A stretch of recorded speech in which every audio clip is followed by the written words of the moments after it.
Contact. Nice to be in orbit. We have followed in their footsteps to get us where we are today.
Are they shutting down?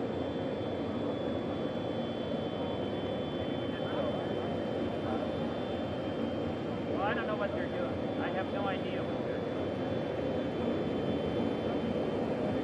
All right, we just go.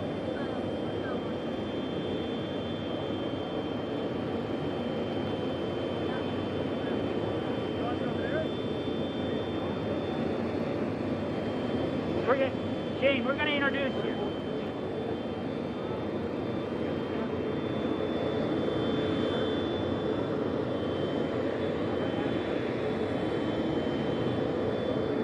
We'll wait and see if they shut down.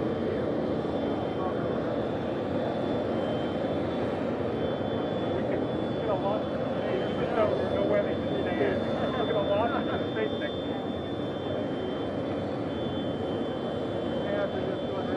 All right, are we ready? All right. All right, can you all hear me over the jet? Awesome. Welcome to the Kennedy Space Center. How great is it to have the Crew-2 crew here for the third launch of humans to space in less than a year?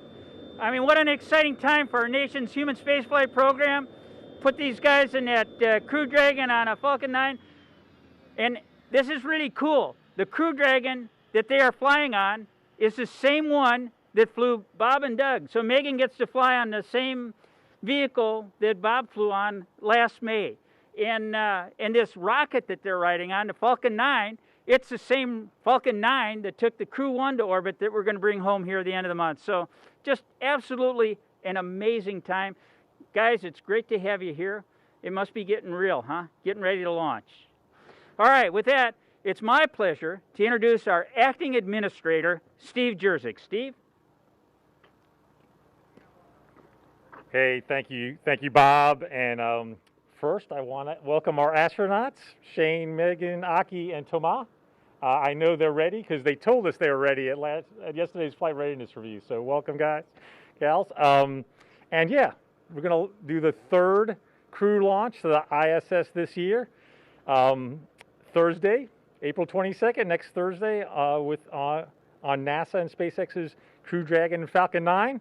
I've been with NASA a long time. They always put this in my remarks to remind me I'm old, but I've been with NASA 32 years, and it's been an amazing career. And it always never ceases to amaze me the talent, dedication, and bravery of our astronauts and our foreign partner astronauts. So thank you guys for what you do for NASA and the nation and the world.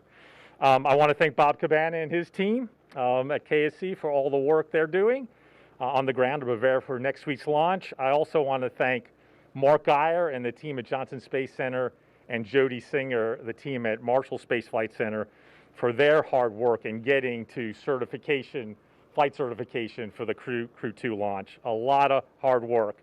And of course, I want to thank SpaceX and the SpaceX team. They have been incredible partners for enabling NASA's vision for commercial spaceflight, and very importantly, getting astronauts to and from the ISS safely and effectively. Crew-2, again, marks the third crewed commercial spaceflight mission to the ISS, but there's a whole lot of firsts with this mission, some of which Bob has already mentioned. For Crew Dragon and Falcon 9 for this mission, like Bob mentioned, Crew Dragon Endeavour flew on the historic Demo 2 mission less than a year ago today. And the Falcon 9 flew the Crew-1 astronauts to ISS this past November. So reuse is really important, and it was a challenge for the NASA SpaceX team to certify both the spacecraft and the launch vehicle for flight for this mission, but they were more than up to the challenge, and we had a very successful flight readiness review yesterday. It's the first commercial mission flying two of our international partners to the station and returning them home. It's the first commercial crew handover on the ISS, and it's the first time two commercial crew spacecraft will be docked to the station. So just an incredibly exciting mission. And it's just a coincidence that the day of launch for Crew-2 is on Earth Day. And it reminds us of NASA's core mission to study the Earth and conduct Earth science research using remote sensing satellites. So this work is essential for the nation and the world in dealing with climate change.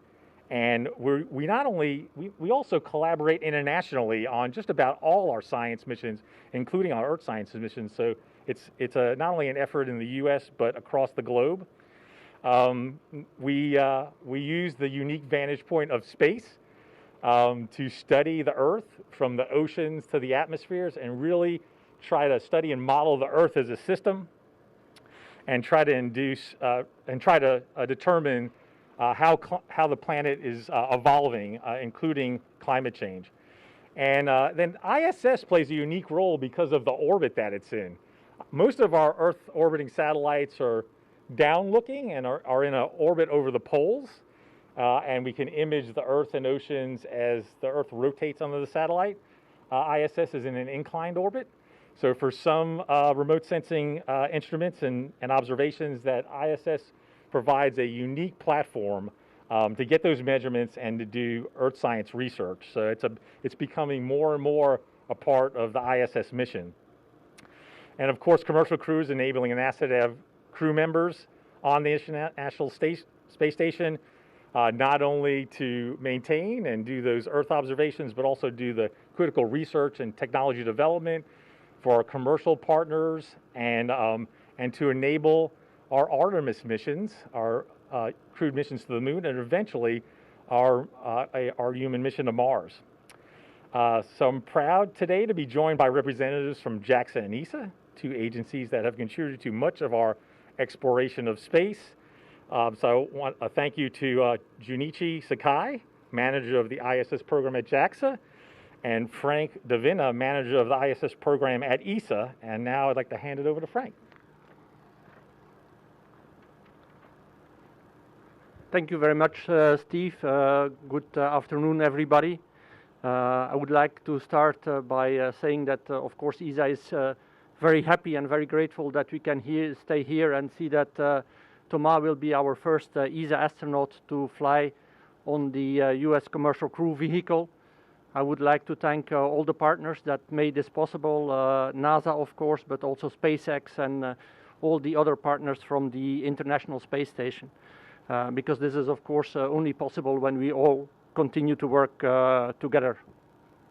It's a number of firsts, as Steve mentioned. It's also the first for us, of course, to fly an ESA astronaut on a Crew Dragon vehicle. Our team has worked alongside the NASA teams and the SpaceX teams to make sure that we can do this in all safety. And as Steve mentioned yesterday, we had a very successful FRR, so we are ready to fly and we are ready to go. It's also important for us that we see that with the commercial crew, we will now have 4 USOS astronauts on orbit, not only with this flight. It started, of course, with Crew-1, but Crew-2, and also with the coming flights that will come up, because that significantly increases the time for utilization in the European, ISS. And of course, utilization is for ESA one of the main drivers why we fly and why we participate in the International Space Station. So thanks to all these crew members now, and we will not only have 4, we will have 5, because we launched just a couple of days ago also on the Soyuz. We will have 5 USOS crew members, so we will have plenty of time to do science on board of the space station. Last but not least, this is a flight in a number of series. Thomas will be the first one, but Matthias Maurer will fly already in fall this year, and after Matthias we will have Samantha flying as well.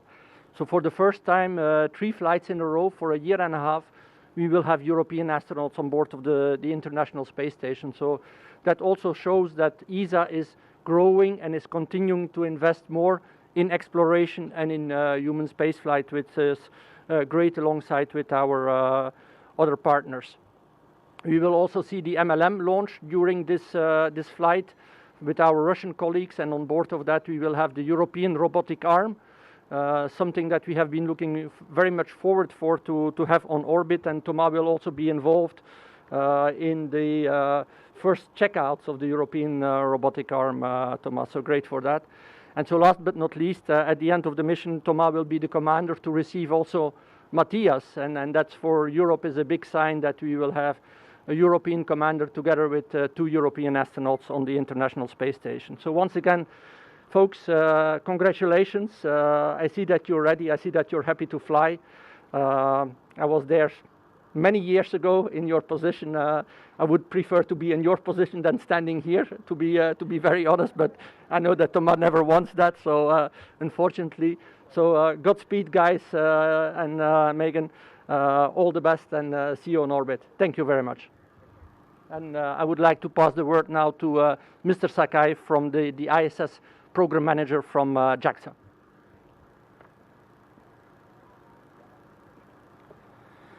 Thank you, Frank. I've said this phrase many times since last year, but I'll repeat again.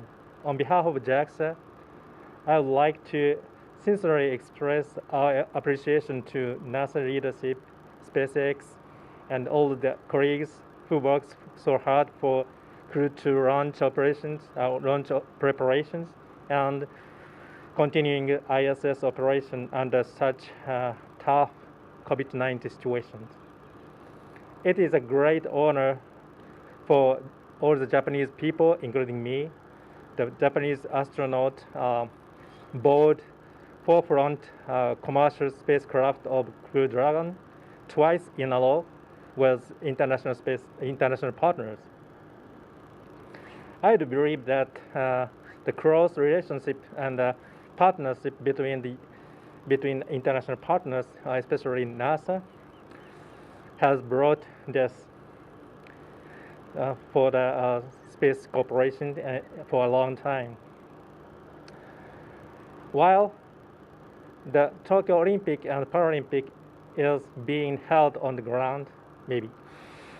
Now, I believe Japanese astronaut Hoshide Akihiko Aki will lead Expedition 65 missions as a commander and succeed in the missions with Supreme NASA and ESA colleague astronaut. I'm looking forward to this coming launch, and we'll continue our preparation for the launch operations and on our own. So I pray you are safe launch and return, and see you 6 months later, guys. 頑張ってください. Thank you for your attention. All right, now the real reason you're here. As the ladder was coming down, Frank and I were talking, and Frank said, you know, when the plane lands at the launch site, that's when you realize it's getting real. And it's certainly getting real for this crew. And it's my extreme pleasure to introduce to you the commander who's going to introduce the rest of his crew, Colonel Shane Kimbrough, Commander, Crew-2. Shane? Thank you, Colonel Cabana, and good afternoon. It is awesome being at Kennedy Space Center, especially on launch week like Colonel Cabana was talking about. It's definitely getting real. Our crew is really well trained, extremely well trained from the NASA, the SpaceX, and the international partner teams. So we are really excited and ready to go. I'm going to introduce to you one of my crewmates, the only one of our crew that's wearing a Mach 26 patch, and that's our pilot, Megan McArthur. Thanks, Shane. It's great to see everybody here. It's really great to be here. We come in on the plane over here, and we got to fly by the pad and see our rocket getting ready to go, and it's just an amazing feeling. I've gotten to do that before, and there's nothing like it when you look out the window and see a spaceship getting prepared and realize that you're going to be riding on it in a few days. So it really is a wonderful feeling, and I just want to take a moment to thank the people that get us here, that get us ready, and that get all of this ready to make it happen. It's a huge number of people. And I just really want to take every opportunity to say thank you, because we know how much work it takes to get here, and we really appreciate it. And that includes our families, of course, sacrificing along the way as we prepare. So just want to take a moment to thank everyone. I also want to introduce our next crewmate, mission specialist for Crew Dragon and also mission commander for increment 65, Akihiko Hoshide. Thank you, Megan, and thank you, everyone. It's an honor to be here today, and it's a very exciting moment for us. We know that a lot of effort came in to prepare the capsule, the rocket, and preparing us in training, and we all thank everyone for that. And it's an honor to be part of this team. Looking forward to a great flight and a great mission. And I'd like to continue in Japanese. 日本の皆さん、こんにちは。今日ここケネディ宇宙センターに来られて非常に嬉しく思います。これまでクルードラゴンのカプセル、ロケット、そして我々を訓練して準備してくれた多くの皆さんに感謝申し上げます。打ち上げをそしてミッションを楽しみにしております。頑張ってきます。All right, with that, I'm going to introduce the one and only Thomas Pesquet, mission specialist and ESA astronaut.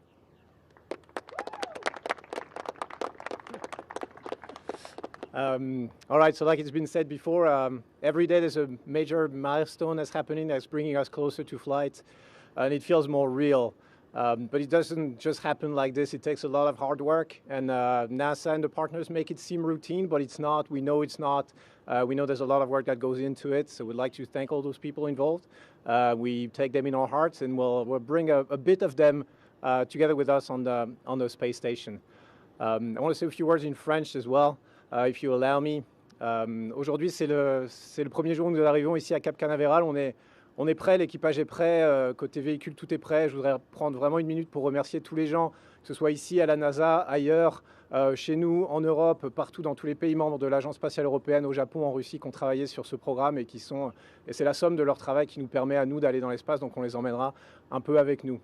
And because I'm speaking last, I don't get to introduce anybody. I think that's unfair. So instead of introducing anybody, I'll ask you to notice Megan's shoes if you haven't done so yet, because they're pretty awesome. And there was talk of us all wearing the same shoes, but for some reason she was outvoted. But please enjoy the shoes.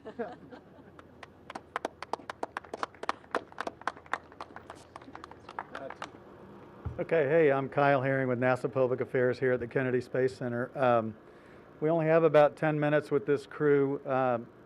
Based on the launch time, you guys can probably imagine they're going to be doing some pretty significant sleep shifting, and their bedtime, I think, is about 6 p.m., and they've got a bunch of stuff to do before that. So if you don't mind, ask one question, and we'll see how many we can get through before I run out of time, and we'll start with you, Marcia. Go ahead. Marcia Dunn, Associated Press for Commander Kimbrough, probably. This still feels new, SpaceX Crew flights. There's only been 2. Do you see this as a test flight in part, at least for your crew? Do you feel like test pilots, and especially considering that the first time that reused rockets and capsules will be used for the astronauts? Thanks. Yeah, we're excited. Thanks, Marcia. We're excited to fly in these flight-proven vehicles that you mentioned. Certainly I think all of them, until we get several years under our belt, should be considered test flights. To answer your question. So we're very confident in the team that got us ready, that are working on the vehicles. We don't have any issues with that. And we're ready to fly here in like about 5.5 days, I think now. So thanks. Hi, I'm Tetsuro Soe from NHK, Japan Broadcasting Corporation.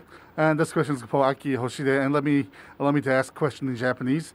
新しい宇宙船、そして新しい宇宙船でですね、また非常に多様なクルーを率いるコマンダーという立場になりますが、今回のフライト何を楽しみにされているでしょうか。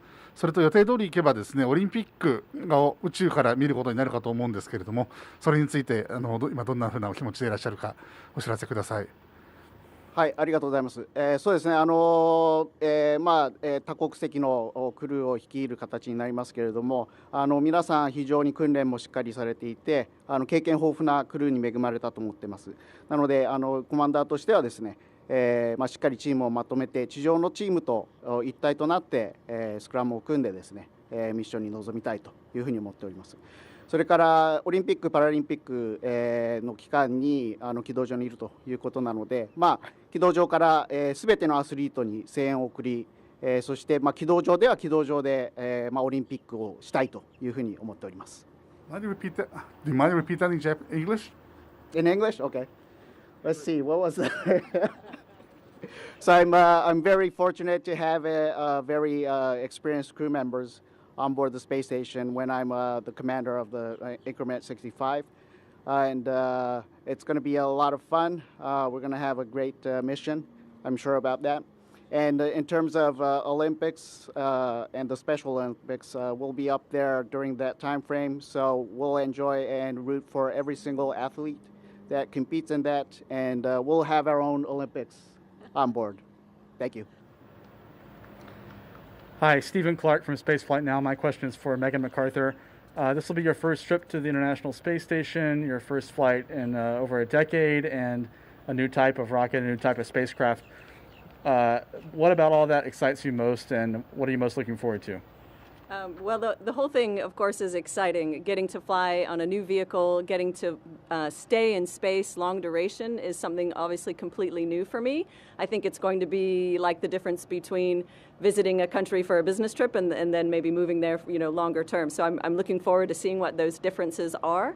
And I'm very lucky to have 3 very experienced crewmates, actually probably 5 very experienced crewmates who are going to really be able to show me the ropes. So I think it's going to be a lot of fun, and I just am really looking forward to the whole experience getting started. Thanks.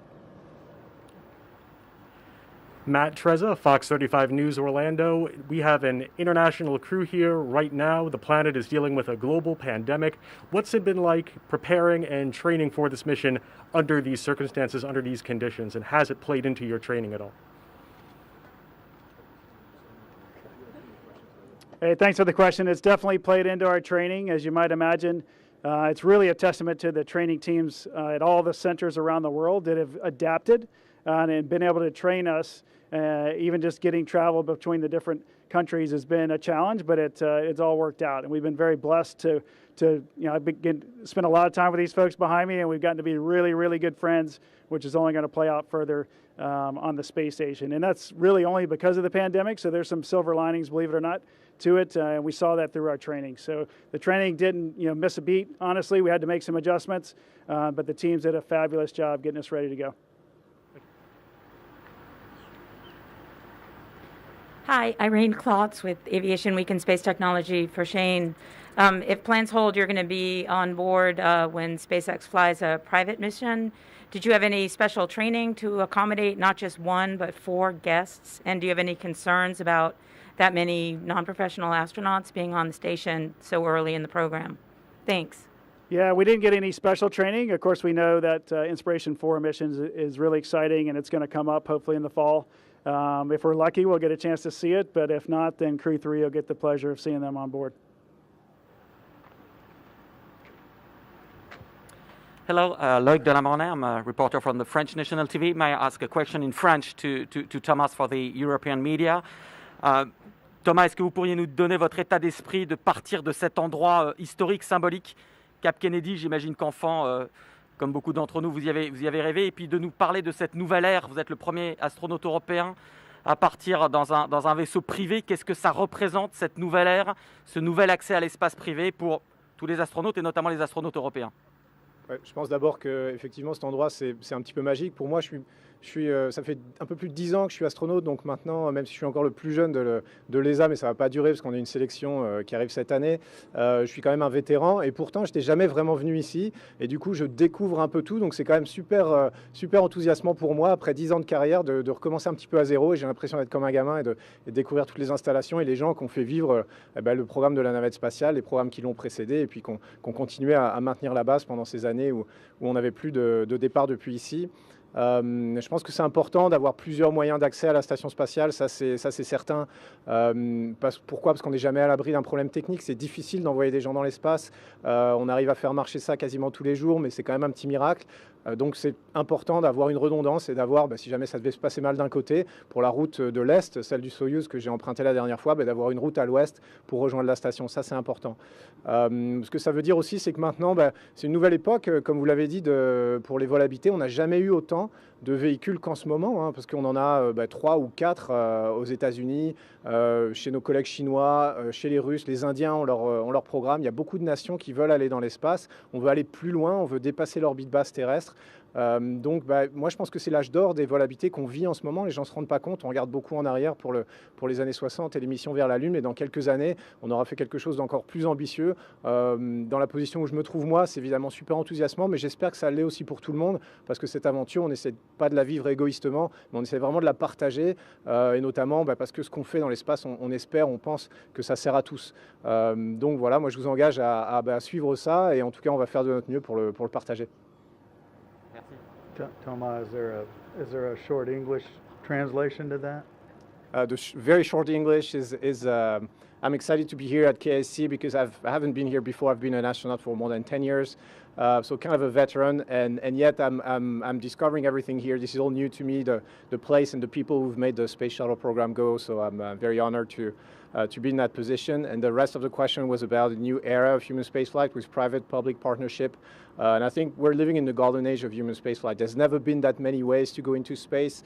Looks like every country has a project or a spacecraft that's capable of flying or will be capable of flying soon. So it's hugely exciting in our position as astronauts, obviously, but I hope as well for the public, because we're doing this for them. We're hoping that what we're achieving in space benefits to everyone, so follow the journey. And hi, I'm Melanie Cowan from the European Space Agency. A question for Thomas. After following in the footsteps of Gagarin for your first launch, could you give us your thoughts about looking out the window, seeing your vehicle getting prepared, knowing that you're going to be following in the footsteps of the Apollo astronauts? And if you could say a few words about the work you're doing on board the International Space Station that will enable the next generation of ESA astronauts to go forward to the moon and beyond. Thanks, Melanie. It's good to see you here. That's a lot of footsteps to follow in, but we're doing our best. Like I said, there's a lot of history here. There was a lot of history in Baikonur. There's a lot of tradition, but we're actually really lucky because now with SpaceX, with what SpaceX is doing with NASA and Crew Dragon, we get to come up with our own new traditions, which is pretty awesome. So we're honored. We're really doing our best, and what we'll be doing on board.